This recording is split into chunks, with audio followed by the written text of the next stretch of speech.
हरे कृष्ण हरे राम। दोस्तों आपको पता है कि हर महीने में 2 एकादशियाँ आती हैं। एक होती है शुक्ल पक्ष की और एक कृष्ण पक्ष की। आज शुक्ल पक्ष की एकादशी है जिसका नाम है जया एकादशी। इसमें श्री कृष्ण भगवान की पूजा विधि की जाती है जिससे कि हमारे समस्त पाप नष्ट हो जाते हैं। तो आज हम सुनने के साथ साथ पढ़ेंगे भी एकादशी व्रत कथा। तो चलिए शुरू करते हैं। हरे कृष्ण। जया एकादशी व्रत कथा। श्री कृष्ण भगवान बोले, हे राजन, माघ मास के शुक्ल पक्ष एकादशी का नाम जया है। इस एकादशी के व्रत से मनुष्य भूत प्रेत पिशाच आदि की योनि से छूट जाता है। अतः इस एकादशी के व्रत को विधि पूर्वक करना चाहिए। हे राजन, मैं एक पौराणिक कथा कहता हूँ, उसे सुनिए। हे समय इंद्र स्वर्ग लोक में राज्य करता था। वहाँ अमृत का पान कर नंदवन में अप्सराओं के साथ आनंद पूर्वक क्रीड़ा करता था। एक समय इंद्र अपनी इच्छा अनुसार अप्सराओं के साथ रमन कर रहा था। उस जगह गंधर्व गान कर रहे थे। वहाँ गंधर्वों में प्रसिद्ध पुष्पदंत तथा उसकी लड़की चित्रसेन की स्त्री मलिन ये सब थे। उस जगह मलिन का लड़का पुष्पवान और उसका लड़का माल्यवान था। उस समय पुष्पवती नामक एक गंधर्व लड़की माल्यवान को देखकर उस पर मोहित हो गई और कामवान से चलायमान होने लगी। उसने अपने रूप सौंदर्य हाव भाव आदि के द्वारा माल्यवान को वश में कर लिया। हे राजश्री, वह पुष्पवती अत्यंत सुंदर थी। उसके लक्षण अत्यंत सुंदर थे। पुष्पवती की ऐसी सुंदरता को देखकर माल्यवान भी उसके ऊपर मोहित हो गया। अतः ये दोनों कामदेव के वश में हो गए। परंतु फिर भी इंद्र के बुलाने पर नाच गाने के लिए जाना पड़ा और अप्सराओं के साथ अपना गान शुरू किया। यद्यपि वे नाच गा रहे थे परंतु कामदेव के प्रभाव से उसका मन ना लगा और अशुद्ध गाने लगे।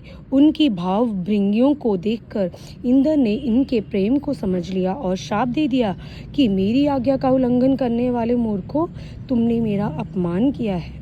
इसीलिए तुम स्त्री पुरुष के रूप में मृत्युलोक में जाकर पिशाच का रूप धारण करो और अपना कर्म फल भोगो। इंद्र का श्राप सुनकर वह अत्यंत दुखी हुए और हिमालय पर पिशाच बनकर दुखपूर्वक अपना जीवन व्यतीत करने लगे। उन्हें गंध रस स्पर्श आदि का कुछ ज्ञान नहीं था। उस जगह महान दुख मिल रहे थे। रात दिन में उन्हें एक क्षण भी निद्रा न आती थी। उस स्थान पर अत्यंत सर्दी थी जिसके कारण उनके रोमांच खड़े हो गए। उनके दांत भी सर्दी से कटकटा रहे थे। एक दिन पिशाच ने अपनी स्त्री से कहा, ना मालूम हमने पिछले जन्म में कौन कौन से पाप किए हैं जिससे हमें इतनी दुखदाई ये पिशाच जोनी प्राप्त हुई है। पिशाच जोनी से नरक के दुख सहना उत्तम है। इसी प्रकार अनेक विचारों और दुखों के करते हुए अपना दिन व्यतीत करने लगे। दैव योग से एक दिन माघ मास के शुक्ल पक्ष की जया नाम की एकादशी आई। उस दिन दोनों ने कुछ भी भोजन न किया और ना ही कोई पाप कर्म ही किया। उस दिन केवल फूल खाकर और फल फूल खाकर दिन व्यतीत किया और महान दुख के साथ पीपल के वृक्ष के नीचे बैठ गए। उस समय सूर्य नारायण अस्ताचल को जा रहे थे। वह रात्रि इन दोनों ने एक दूसरे से सटकर बड़ी कठिनता से काटी। दूसरे दिन प्रातःकाल होते ही भगवान के प्रभाव से इनकी देह छूट गई और अत्यंत सुंदर अप्सरा और गंधर्व की देह धारण करके तथा सुंदर वस्त्रों और आभूषणों से अलंकृत होकर स्वर्ग लोक को चले गए। उस समय आकाश में देवगण तथा गंधर्व उसकी स्तुति करने लगे। नगर लोक को जाकर इन दोनों ने देवराज इंद्र को प्रणाम किया।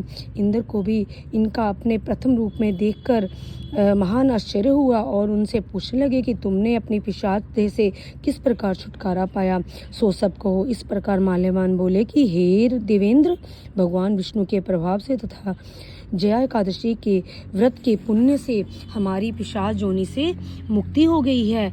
इंद्र बोले, हे माल्यवान, एकादशी व्रत करने से तथा विष्णु के प्रभाव से तुम लोगों को पिशाच की देह से को छोड़कर पवित्र हो गए हो और हम लोगों के भी वंदनीय हो गए हो, क्योंकि शिव तथा विष्णु भक्त हम लोगों की वंदना करने योग्य हैं, अतः आप धन्य हैं। अब तुम पुष्पवती के साथ जाकर विहार करो। हे युधिष्ठिर, इस जया एकादशी के व्रत करने से समस्त कुयोनि नष्ट हो जाती है। जिस मनुष्य ने इस एकादशी का व्रत किया है, उसके पापों मानो सब पाप तप यज्ञ दान किए हैं। जो मनुष्य भक्ति पूर्वक जया एकादशी का व्रत करते हैं, वह अवश्य ही सहस्त्र वर्ष तक स्वर्ग में निवास करते हैं और उनके समस्त पाप हैं वो नष्ट होते हैं। बोलो श्री कृष्ण भगवान की जय। हे भक्तों, आप भी इसी तरह मेरे साथ इसको सुनने के साथ साथ पढ़ के अपने कृष्ण भगवान की कृपा प्राप्त कर सकते हैं। जया एकादशी की आरती। जय श्री राधे।